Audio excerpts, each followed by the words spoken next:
We want to welcome to Veterans Radio today Dr. Beth Asch, a senior economist at the RAND Corporation. She got her PhD and master's in economics.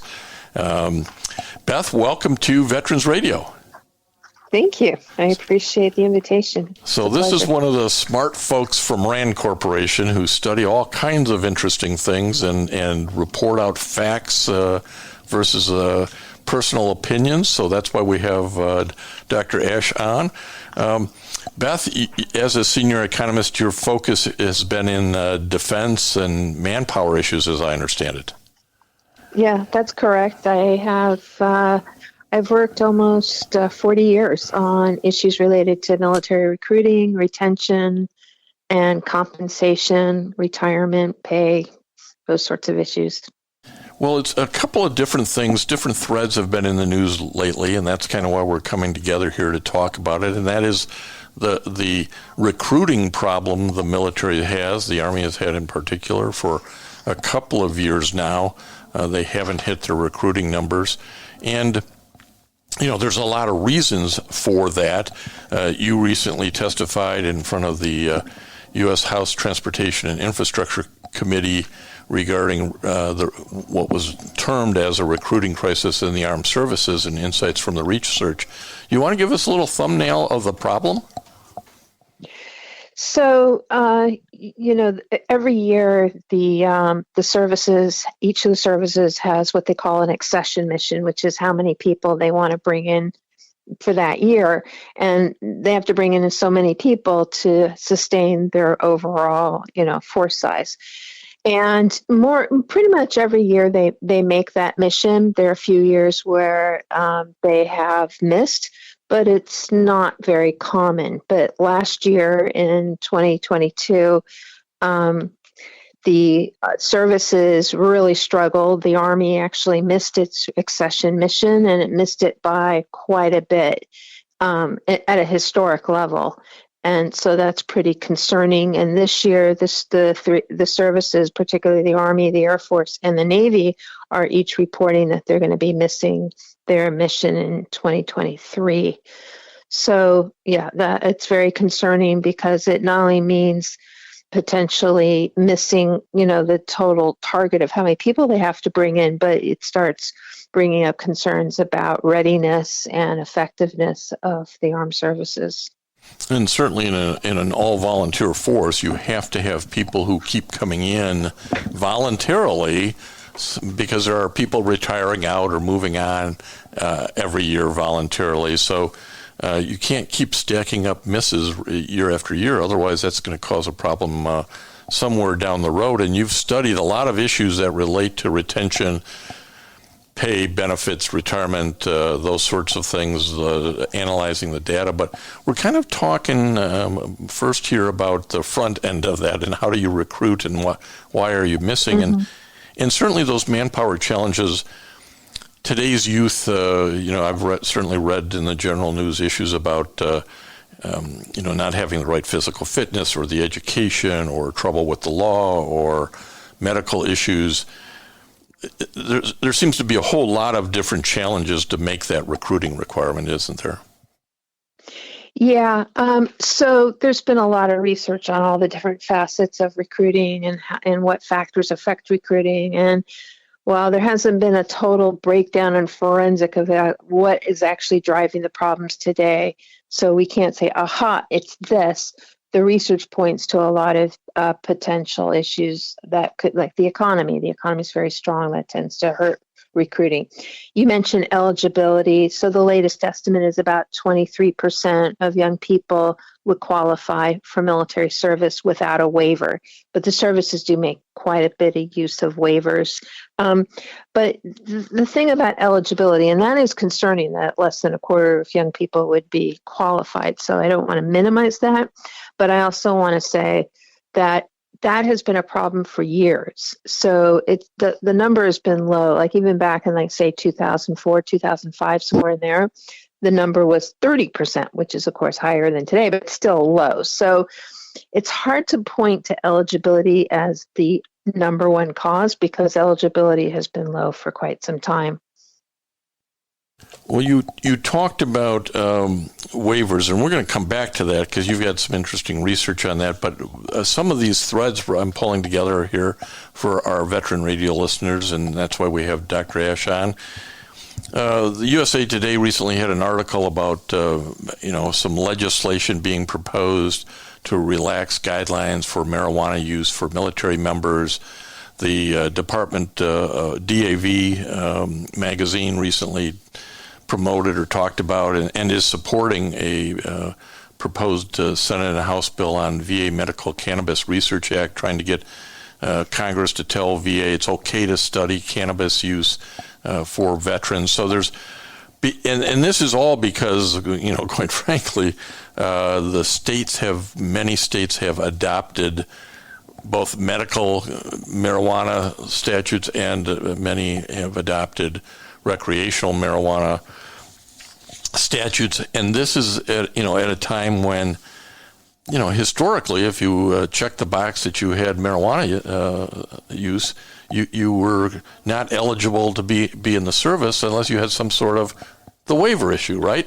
So we have a lot of dynamics going on that front, let alone all the other fronts that affect eligibility. So to me, it's kind of interesting that as the 23 states have recreational marijuana, do we just say all the kids, the 18 to 25-year-olds, are not eligible? How does that impact the recruiting misses that we're talking about? Do you have any thoughts on that, Beth? Well, you're absolutely right. That more and more states have adopted medical and recreational use and legalized it, or some combination of the two. And so as a result, more and more young people who are enlisting are coming from states, that have legalized, where this is legalized. But at the federal level, it's still, it's still not allowed. And so as a result, what happens is young people, when you go through the enlistment process, your veterans will know, you can, have a urine test, and the urine test, if it shows that you test positive, what happens is you can actually come back and retest. And the services differ in how long you have to wait before you can retest. But if you come back, retest, and you're clear, you can enlist. So, but then if you have, let's say, a traffic related issue that's related to marijuana, like possession, there's some kind of infraction. Again, I'm sure your listeners will know there's, then you get into the waiver territory, and then you'll start needing a waiver for certain things. Sometimes if you just admit that you've used it, you might need a waiver. So again, it's a little fuzzy on how this all sort of works out, but the way it works is pretty much you have to do a urine test. And if you're clear, you're able to enlist, even if you have a history of marijuana use. Well, and we're going to talk about waivers in marijuana, where you've done some research, but I also want folks to know that waivers are available for all sorts of problems, right? And so if you have a allergy, or you went to an allergist years ago, or you have ADHD or some other issue that you're maybe no longer treating for or need to treat for, there are all kinds of waivers for these medical issues, aren't there? Yeah, that's right. I mean, it's actually important to recognize that the waivers are part of the standards. So the Department of Defense lays out the standards for enlistment, and in the layout, they will say what can be waivered and, give very specific instructions, or they'll leave it to each of the services to flesh out to that service's requirements. But that's right, there are waivers. And by the same token, there's some things that just aren't waiverable. So you mentioned ADHD. If you have an active case of ADHD, which I believe means that you're currently taking medication or seeing a therapist, then that's or self-harm. That's a no-go. There's no waiver for that. So yes, there's waivers, but there's also medical conditions for which there are no waivers. And really, for our listeners who might be thinking of family members or grandchildren or nieces and nephews who, hey, maybe some time in the service might be good for them, but you know what, they've got this issue or that issue, and they won't take them. We civilians aren't the expert at this. Go talk to the recruiter. Go find out what's waivable and what's not, I think is that's right. a little bit of the message here. I happen to have some doctors in the family who tell me regularly, oh yeah, I had to write a waiver letter for so-and-so on these allergies. He was treated years ago and it's no big deal, now. So there are, don't just assume that that young person's not eligible. Go through the process, because it probably is something that could be waived in many instances. No, that's right. And actually, even things that have, even till very recently, you mentioned again, ADHD, the Department of Defense is running a pilot where they're looking, and I don't have it off the top of my head, but they're looking at ADHD and a whole slew, maybe another 20 or so other conditions, and looking at doing a pilot of allowing those people in without waivers, or with a different kind of waiver. So the point being is, even if you think you know what the waiver policy is changing. Oh, that's a good point. So I can just hear some crusty old veteran radio listener right now going, that Dr. Asch doesn't know what she's talking about. We shouldn't waive anything, and we certainly shouldn't waive anybody who's ever smoked marijuana. So that's the setup for. It's useful to talk about facts versus personal opinion, and data versus, well, I believe. So this is where you've done some research, actually a lot of research, sort of big data set stuff. Tell us about what that research concludes, and that's helpful in this area to understand. Yeah, so, let me just start before I kind of go into what we know based on the research, is that actually Canada in the military allows cannabis use. They don't require the waiver. It's legalized at the federal level. But I will say this, is that even in Canada, they have certain restrictions for the military related to that you can't have used marijuana within so many hours or so many days of your duties, and it will vary with the type of duty. So where I'm going with this is that even if it were legalized, it would be quite possible that the Department of Defense would want to study and then impose requirements that, like there would be, I wouldn't call it a loophole, but there would be some opportunity for Department of Defense to still impose requirements if they can make a case that there's a readiness. Oh, absolutely. That makes perfect sense. So the point is that even if it's legalized, there could still be restrictions in terms of coming into the military, just as to say like Canada does. So to the research. So what we looked at was what was the subsequent performance over the next, we looked at enlisted people and in the Army, people enlisted, and then we tracked them for the next 6 years. And we did that for people who entered over a long period, between like early 2000s until about 2012. And then we tracked them for 6 years. So for the 2012, we went through 2018 and so forth. So we looked at a lot of people and tracked their subsequent performance to see how did people who came, and we actually looked at all the waivers. So it wasn't just about marijuana, but marijuana we looked at specifically. And one of the interesting findings was that, actually people, controlling for other factors like where you're from and your age and other things, your qualifications and other things that might affect your performance. What we found is if you had a marijuana waiver, you weren't necessarily going to perform worse. In fact, things that the Army cares a lot about were not necessarily worse. So we didn't see any difference in, for example, attrition rates, like the likelihood somebody who enlisted would subsequently leave before they completed their enlistment contract.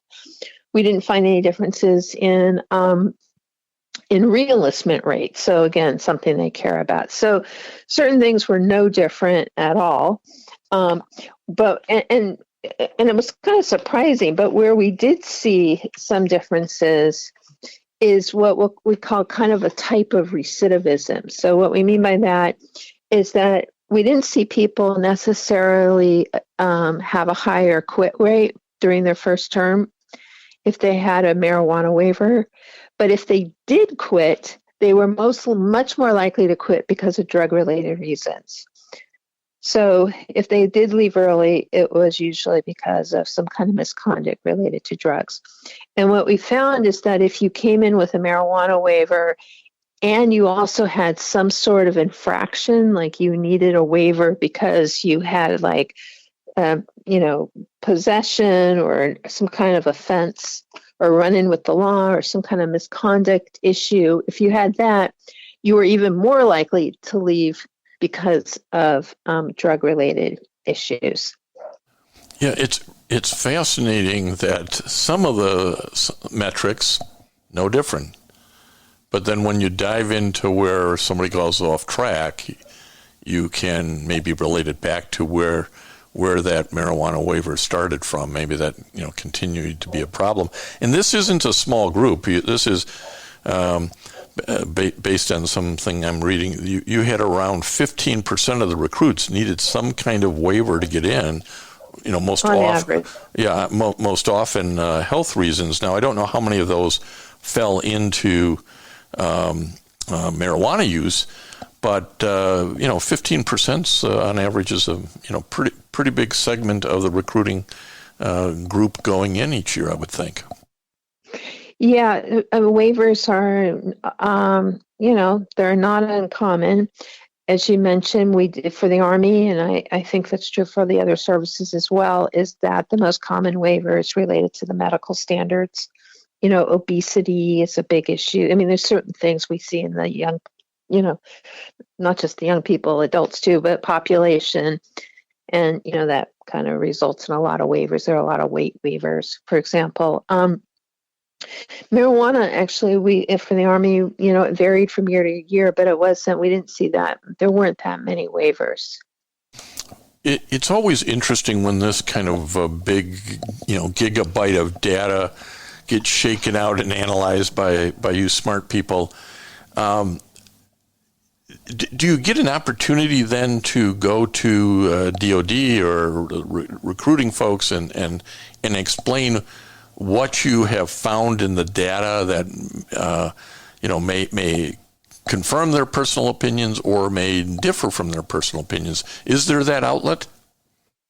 Yeah, absolutely. The Army, sponsored our study, and so they were very interested in the results to help inform their waiver policy, and the work is distributed to the Department of Defense and to the other services. So certainly there's an outlet, and I do see some subsequent changes that were made, including like I mentioned before, in addition to looking at marijuana, we looked at behavioral health issues such as ADHD, depression, anxiety, and some of those type of issues, and now we're seeing that the Department of Defense is doing this pilot about ADHD. So I think there is an opportunity for the research to inform policy. And I guess I should have done this at the outset, but I'm familiar with RAND Corporation. I guess I assume everybody is. Give us a little bit, Dr. Asch, of what RAND Corporation does and why it is the kind of go-to policy and data folks for places like the U.S. Army. Yeah, so RAND is a not-for-profit. It's an independent research and analysis organization that seeks to do objective, high-quality, peer-reviewed analysis to inform public policy and help decision makers make decisions to help people's lives. And so we do quite a bit of work related to national security, but also a lot of work outside of the defense and national security realm, having to do from everything from food insecurity, homelessness, We do a lot of foreign, a lot of work related to, we have actually an office overseas. So we have a pretty wide portfolio of work. And again, our focus is to not have a dog in the race, like we're here to provide objective, the best quality analysis that the data can support. Yeah, you are the nonpartisan, neutral arbiter of the facts here, and that's the objective. Yeah. Even if some folks would, well, of course you were funded by the Army, you're slanted that way, but again, I don't believe that to be the case, and I don't think you operate as a RAND Corporation operates based on who's funding them. You're trying to get the right information out. Yeah, RAND is very committed to publication and getting information in the public domain, and very committed to peer review and quality assurance, so that we have a very stringent peer review process, so that if you work at RAND, you just have to have a thick skin, because everybody gets to take a shot at your research outcomes. Well, and that's better for the overall process, quite frankly. But just to point out that you're willing to tell it the way it is. In this study that was done on the waivers, RAND concluded, but the Army could be more deliberate about using waivers to bring in recruits with the highest chances to succeed, those who are older, better educated, and with higher aptitude scores. So it's not all roses. Sometimes it's, hey, you guys could be doing a better job about this. Yeah, I mean, one of the issues is that the Army tends to focus on high aptitude people for obvious reasons, but they could improve the performance of waivered people if they were, for example, older. It turns out that older recruits perform better. They're more likely to have health issues, probably just because they're older. But on the flip side is that they have a maturity, and so on all the various performance metrics, they tend to do a lot better. So sometimes if you've got a waivered recruit who we predict maybe wouldn't perform as well in certain dimensions, a way to offset that is to bring in somebody who's older. And we have a really different volunteer force than we had even 20 years ago, because the skill set, the technical issues, from drones to simulators to everything's more high tech. Even the weaponry is more high tech, and you need a different type of recruit. And maybe they've picked up a few things along the way that go, well, that fruit's a little bruised, but there is a difference in the type of recruit you need today, and I suspect your research has found that. Well, it has been shown over the recent history of the all-volunteer force, and certainly, the fact that, people performed so well in Iraq and Afghanistan really showed that the efforts to focus on, better educated, higher aptitude people has paid off. The research consistently shows that, people who are better educated, and really better education for enlisted just simply means they graduated and they got their diploma from high school, that those individuals have stick-to-itiveness. They're more likely to complete their enlistment contract. Those who are higher aptitude, do the job according to instructions, they're better disciplined, those sorts of things. That is not to say that people who, aren't meeting those standards can't enlist or find a place in the military. But certainly for some of these really high tech skills, people who are, just cognitively better, do better. And the research shows that, and we've seen it just, it just by observation of how people have done in these operations overseas. Well, we're really glad you took some time with us today to explain waivers and some of the research that was done to look at marijuana waivers in particular. This has been a great conversation with Dr. Beth Asch, Senior Economist at the RAND Corporation.